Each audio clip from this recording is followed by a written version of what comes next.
আসসালামু আলাইকুম। যারা সামনে গুচ্ছ ভর্তি পরীক্ষা দিবেন তাদের জন্য আজকের এই ভিডিওটা খুবই স্পেশাল। কারণ আজকের এই ভিডিওতে আমরা আমাদের কেমিস্ট্রির সেকেন্ড পেপারের একদম সম্পূর্ণ A to Z সাজেশন দিব। কেমিস্ট্রির সেকেন্ড পেপারের কোন কোন টপিক ইম্পর্টেন্ট এবং কী কী প্রশ্ন আসতে পারে, কী কী টাইপের প্রশ্ন আসতে পারে, আমরা সব কিছু A to Z ডিটেলসে বলে দিব। জাস্ট তোমাকে এই ভিডিওটা শুরু থেকে শেষ পর্যন্ত না টেনে দেখতে হবে, তাহলে এনাফ। তো চলো আর কেন দেই, আর তোমরা যারা আমাদের চ্যানেলটিতে নতুন অবশ্যই আমাদের চ্যানেলটি সাবস্ক্রাইব করে দাও আর ভিডিওটিতে একটি লাইক দিয়ে দাও। তো চলো আমরা কথা না বাড়িয়ে আমাদের সাজেশন পর্বে চলে যাই। আমরা প্রথমে যে অধ্যায় সাজেশন দিব সেটা হচ্ছে আমাদের পরিবেশ রসায়ন। খুবই ইম্পর্টেন্ট একটা অধ্যায় এবং সবচেয়ে সহজ লেভেলের একটা অধ্যায়। দেখো আমাদের এই অধ্যায় থেকে কী কী পড়তে হবে। আমরা প্রথমে আমাদের এই অধ্যায় থেকে বায়ুমণ্ডল স্তর এই টপিকটা পড়তে হবে। ভাইয়া এই টপিক থেকে কী কী পড়তে হবে? দেখো বায়ুমণ্ডলের কয়টা স্তর ভাইয়া? 4টা স্তর রয়েছে। এই 4টা স্তরের আমাদের প্রত্যেকটা স্তরের পরিসর প্লাস তাপমাত্রা শিখতে হবে। প্রত্যেকটা স্তরের পরিসরের প্লাস তাপমাত্রা কী করতে হবে? শিখতে হবে। অর্থাৎ ট্রপোমণ্ডলের কত তাপমাত্রা এরকমভাবে শিখতে হবে। আসলে ক্লিয়ার। এরপর আমাদেরকে এসটিপি এবং এসএটিপি এই দুটো জিনিসের তাপমাত্রা, চাপ, মোলার আয়তন 3টা পয়েন্ট জানতে হবে। 3টা পয়েন্ট অবশ্যই জানতে হবে। এরপর আমাদেরকে দেখতে হবে গ্যাসের সূত্রসমূহ প্লাস ওই সূত্র অনুযায়ী কিছু ম্যাথ প্র্যাকটিস করতে হবে, কারণ এখান থেকে প্রশ্ন আসার সম্ভাবনা খুবই বেশি। বয়েল, চার্লস, অ্যাভোগাড্রো এবং গ্রাহামের ব্যাপন সূত্র এগুলো খুবই ইম্পর্টেন্ট। এগুলো আমাদের কী করতে হবে? প্র্যাকটিস করতে হবে এবং এই সূত্রগুলো ভালো করে শিখতে হবে এবং শেখার পরে সেই সূত্রগুলো দিয়ে আমাদের ম্যাথগুলো কী করতে হবে? প্র্যাকটিস করতে হবে, কারণ সেখান থেকে প্রচুর প্রশ্ন এসে থাকে প্রত্যেক সময়। এরপরে আমাদেরকে দেখতে হবে আদর্শ গ্যাস এবং বাস্তব গ্যাস। এখান থেকে কী কী টাইপের প্রশ্ন আসে একটু খেয়াল করো। এখান থেকে আমাকে বলবে যে নিচের কোনটির জন্য জেটের মানটা 1 থেকে ছোট হয় বা জেটের মানটা 1 থেকে বড় হয়। এই ধরনের কোশ্চেনটা বেশি আসে।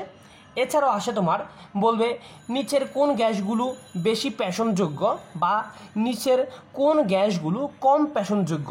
সো আমাদের এই টাইপের কোশ্চেনগুলো বেশি কী করতে হবে? প্র্যাকটিস করতে হবে। এরপরে আমাদেরকে পড়তে হবে অ্যামাগা গ্রাফ। অ্যামাগা গ্রাফ থেকে কী পড়তে হবে একটু খেয়াল করো। দেখো প্রথমে তোমার প্রশ্ন আসতে পারে যে অ্যামাগা গ্রাফের মূল ভিত্তি কী। মনে রাখবে অ্যামাগা গ্রাফের মূল ভিত্তি হলো বয়েলের সূত্র, এবং আমি এটা বিশ্বাস করি অধিকাংশ স্টুডেন্ট অ্যামাগা গ্রাফের মূল ভিত্তি এই জিনিসটা পারে না, কিন্তু ভাইয়া এই জিনিসটা আসার সম্ভাবনা খুবই বেশি। আমাদেরকে অ্যামাগা গ্রাফের মূল ভিত্তি অবশ্যই জানতে হবে, এবং এই অ্যামাগা গ্রাফটা হচ্ছে কি পিবি বনাম পি এর গ্রাফ, এবং এই অ্যামাগা গ্রাফটা কোন অক্ষের সমান্তরাল এই কোশ্চেনটা কিন্তু আসে। মনে রাখতে হবে অ্যামাগার গ্রাফটা আমার পি অক্ষের কি সমান্তরাল। তোমরা এভাবে প্রত্যেকটা জিনিস কীভাবে প্র্যাকটিস করবা। এরপর তোমার বিগত বছরের প্রশ্ন অবশ্যই প্র্যাকটিস করবা, এবং সাস্টের প্রশ্ন তো অবশ্যই প্র্যাকটিস করে যাবা। যদি সম্ভব হয় ঢাকা বিশ্ববিদ্যালয়ের মানে ডিইউর বিগত 3 বছরের প্রশ্ন অবশ্যই প্র্যাকটিস করবা। কথা ক্লিয়ার? এবং একই সাথে সাস্টের প্রশ্নটা বেশি প্র্যাকটিস করবা, কারণ এবার গুচ্ছের প্রশ্নটা সাস্টে করার সম্ভাবনা খুবই বেশি। এরপর আমাদেরকে পড়তে হবে ভ্যান ডার ওয়ালস সমীকরণ। আমাদেরকে প্রথমত ভালো করে এই সমীকরণটা শিখতে হবে। দেখো আমি দিয়ে দিয়েছি, এবং দেখো এই সমীকরণের মধ্যে দুটো জিনিসের পরিচয় জানতে হবে। একটা হচ্ছে এ, একটা হচ্ছে কি ভাই বি।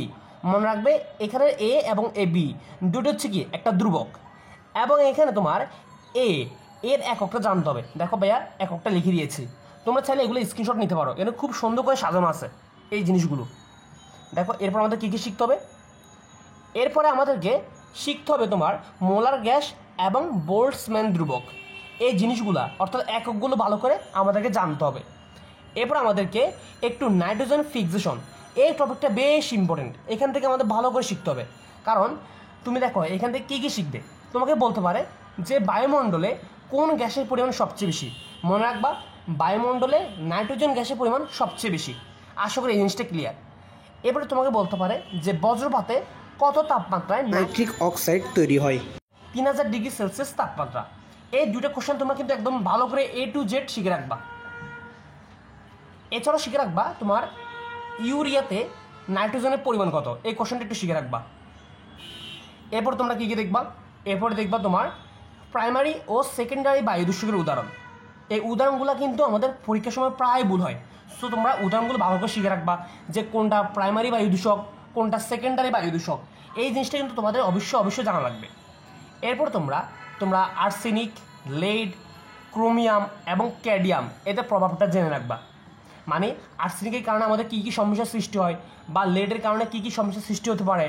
যেমন লেডের কারণে আমার দাঁতে মানে কী হয়ে যায়, নীল হয়ে যায়, এবং ক্রোমিয়ামের কারণে কী হয়, ক্যাডমিয়ামের কারণে কী কী সমস্যা হয়। এই জিনিসগুলো অবশ্যই তোমরা কী করে রাখবা, ভালো করে শিখে রাখবা। এবং আরেকটা কথা হচ্ছে, তোমরা একটু খেয়াল করো, তোমরা এই যে বিওডি এবং সিওডি এই দুইটা জিনিসের মানটা জানে রাখবা। বিওডির মান কত, সিওডির মান কত, এই দুটো জিনিসের মানগুলো শিখে রাখবা। এবং তোমাদেরকে এখান থেকে আরেকটা জিনিস জানতে হবে সিএফসি সম্পর্কে। এই সিএফসি সম্পর্কে আমাদের ভালো টাইপের কোশ্চেন আসে। আমাদের প্রথমে সিএফসির বৈশিষ্ট্যগুলো বই থেকে সুন্দর করে একটু জেনে নিবা। তোমরা যদি শেষ মুহূর্তে যদি এইগুলো বারবার রিভাইজ করতে পারো, ইনশাল্লাহ এখান থেকে কমন আসবে, এটা বিশ্বাস রাখতে পারো। এগুলো প্র্যাকটিস করো, দেন তোমরা সাস্টের প্রশ্ন, ডাবির বিগত 3 বছরের কোশ্চেন প্র্যাকটিস করো, দেখবা তোমাদের মধ্যে একটা মানে ভালো একটা অভিজ্ঞতা হবে, এবং ইনশাআল্লাহ তুমি ভালোভাবে পরীক্ষাটা দিয়ে আসতে পারবা। আর অবশ্যই তোমরা সিএফসির সংকেতটা শিখে রাখবা, কারণ সংকেত থেকে কিন্তু প্রচুর প্রশ্ন আসে থাকে। সো কীভাবে সংকেতটা বের করতে হয়, এই সংকেত বের করার সিস্টেমটা তোমরা জেনে রাখবা। এছাড়া তোমরা দেখবা কোনটা লুইস অ্যাসিড এবং কোনটা লুইস ক্ষারক, অর্থাৎ লুইস অ্যাসিড এবং লুইস ক্ষারক, এইগুলোর উদাহরণটা জেনে রাখতে হবে। এগুলোর উদাহরণটা অবশ্যই শিখতে হবে, কারণ এখান থেকে একটা কোশ্চেন এসে যেতে পারে। তাহলে তোমরা লুইস অ্যাসিড এবং লুইস ক্ষারক এগুলোর উদাহরণটা অবশ্যই ভালো করে জেনে রাখবা। এবং একই সাথে আরেকটা জিনিস জেনে রাখবা, সেটা হচ্ছে অনুবন্ধী অম্ল আর অনুবন্ধী ক্ষারক। অনুবন্ধী অম্ল আমি লিখে দিচ্ছি, এটা একটু খেয়াল করো। অনুবন্ধী অম্ল এবং অনুবন্ধী ক্ষারক এগুলো কিন্তু অনেকবার আসে। সো তোমাকে এগুলো অবশ্যই শিখে রাখতে হবে, অনুবন্ধী অম্ল আর অনুবন্ধী ক্ষারক। তোমরা জাস্ট এগুলো প্র্যাকটিস করতে থাকো, ইনশাল্লাহ ভালো কিছু হবে। আর পরিবেশ রসায়ন থেকে আমাদের এই জিনিসগুলো পড়লে হবে, আমাদের আর বাইরে কিছু পড়া লাগবে না। এখন আমরা চলে যাব আমাদের আতঙ্কের একটি অধ্যায়, নাম হচ্ছে কি ভাইয়া, জৈব রসায়ন। এই অধ্যায়টা প্রচুর ভয় পায় পোলাপাইনরা, কিন্তু আসলে ভাইয়া এই অধ্যায় থেকে তোমরা যদি সঠিক একটা গাইডলাইন পাও, এবং ইনশাল্লাহ সহজ প্রশ্নগুলো আসবে। তোমাকে বুঝতে হবে আসলে কোন কোন টপিক তোমার শেষ মুহূর্তে পড়া জরুরি। এই জিনিসটা যদি তুমি বুঝতে পারো, তাহলে তোমার পড়াটা অনেক সহজ হয়ে যাবে। তো তোমাকে প্রথমে নামকরণগুলো দেখতে হবে, বা নামকরণ কি একদম বইয়ের আগা থেকে গোড়া পর্যন্ত সবগুলো দেখবো না, সবগুলো কখনো দেখা লাগবে না। তুমি জাস্ট বিগত বছরের প্রশ্নগুলো দেখো, বিগত বছরের যে গুচ্ছে প্রশ্ন সেগুলো দেখো, প্লাস সাস্টের প্রশ্নগুলো দেখো, তাহলে এনাফ, আর দেখা লাগবে না। আর সম্ভব বলে ডিইউর বিগত 3 বছরের প্রশ্নগুলো দেখো, নামকরণে আসলে কী কী আসছে। আর তোমরা একটু বড় টাইপের নামকরণগুলো করবা, কারণ বড় নামকরণগুলো পরীক্ষা আসে। এরপর তুমি দেখবা জ্যামিতিক ও আলোক সমানতা। এখান থেকে তোমাকে প্রশ্ন করবে নিচের কোনটি জ্যামিতিক সমানতা প্রদর্শন করে, নিচের কোনটি আলোক সমানতা প্রদর্শন করে, এই টাইপের কোশ্চেনগুলো বেশি দেখবা। এরপরে আছে তোমার অর্থপ্যারা নির্দেশক এবং মেটাপ্যারা নির্দেশক। তোমাকে কোশ্চেন করবে নিচের কোনটি অর্থপ্যারা নির্দেশক, নিচের কোনটি মেটাপ্যারা নির্দেশক। সো তোমরা তোমাদের বই দেখে আসলে কোনটা অর্থপ্যারা নির্দেশক এবং কোনটা মেটাপ্যারা নির্দেশক, এই জিনিসগুলো অবশ্যই ভালো করে শিখে রাখবা, কারণ এখান থেকে কোশ্চেন হওয়ার সম্ভাবনা খুব বেশি। আর আমি কিন্তু জৈব রসায়ন থেকে হিউজ সাজেশন দিই নাই, একদম সিলেক্টিভ কিছু পড়া দিয়েছি। ইনশাল্লাহ যদি প্রশ্ন মানে কমন এসে থাকে, তাহলে এখান থেকে চলে আসবে, এই বাইরে থেকে আসবে না, এটা অন্তত বিশ্বাস রাখতে পারো। এবার তোমরা দেখবা যে কার্বোক্যাটায়ন, কার্বানায়ন এবং SN1 SN2 এই 4টা জিনিসের তোমরা সক্রিয়তা এবং স্থিতিশীলতা ক্রমটা দেখবা। এই সক্রিয়তা এবং স্থিতিশীলতা ক্রমটা খুবই ইম্পর্টেন্ট আমাদের গুচ্ছ পরীক্ষার জন্য। আসলে ক্লিয়ার। এরপর তোমরা দেখবা 1 ডিগ্রি, 2 ডিগ্রি এবং 3 ডিগ্রি অ্যালকোহল শনাক্তকরণ, এই জিনিসটা একটু দেখে রাখবা হালকা করে। এবার আমাদের সবচেয়ে যেটা বেশি ইম্পর্টেন্ট, সেটা হচ্ছে কিছু আমাদের কমন বা ফেমাস বিক্রিয়া থেকে প্রতি বছর প্রশ্ন এসে থাকে।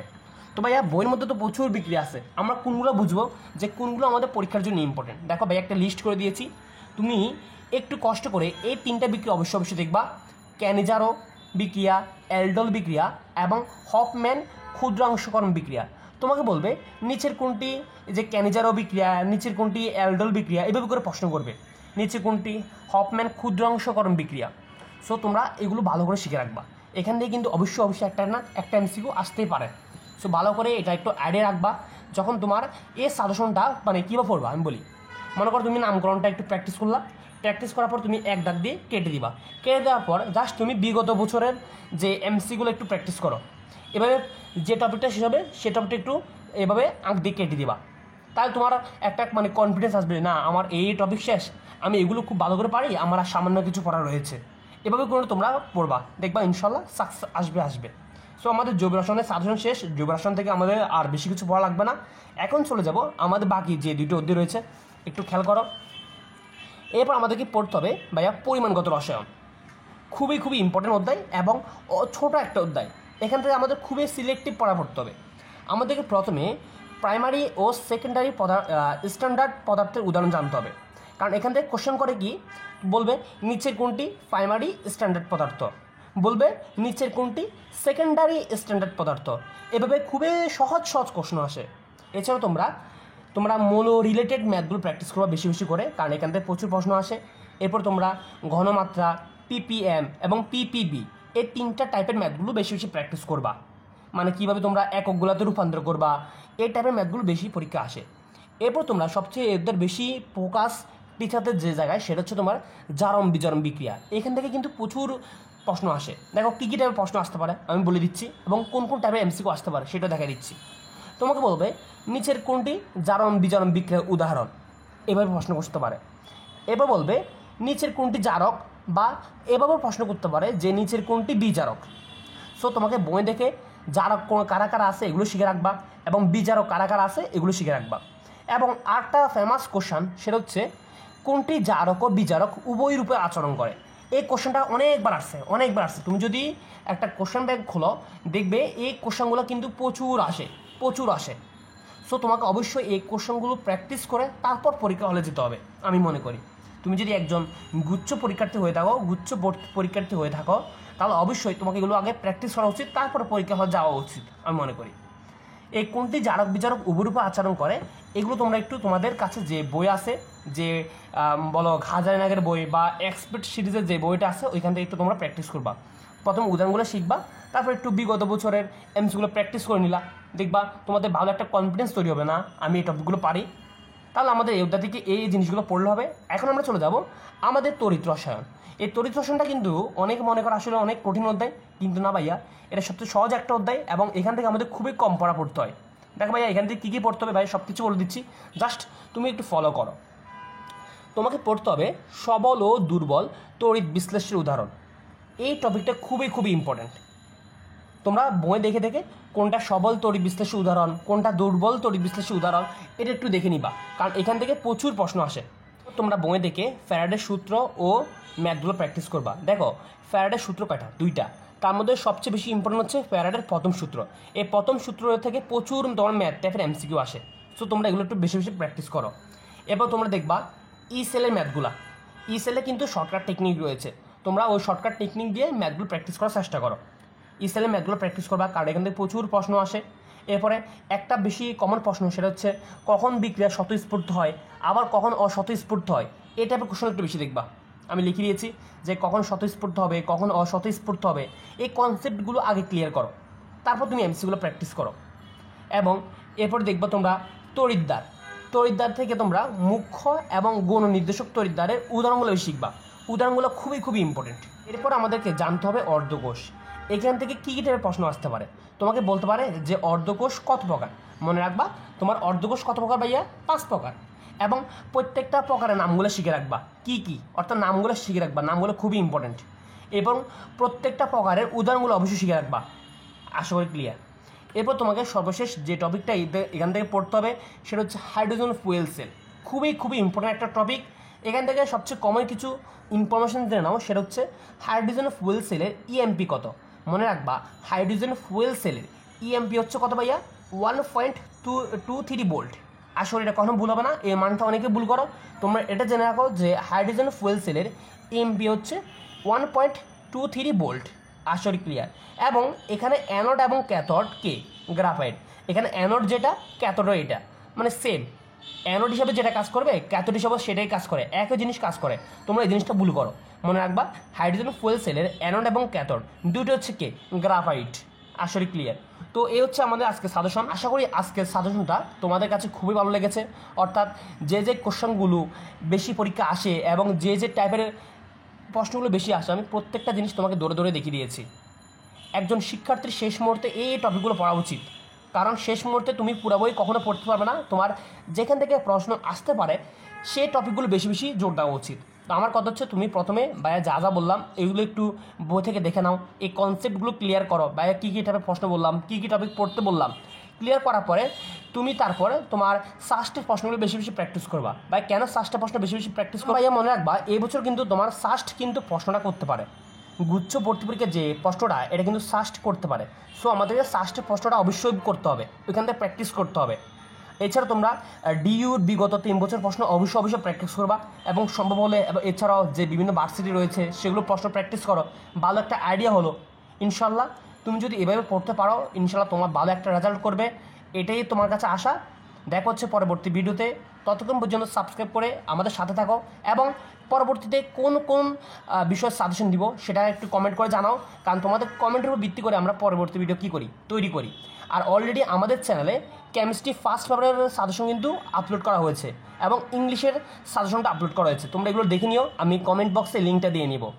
তো পরবর্তী ভিডিও পাওয়ার জন্য সবাই ভালো থাকো, সুস্থ থাকো, আল্লাহ হাফেজ।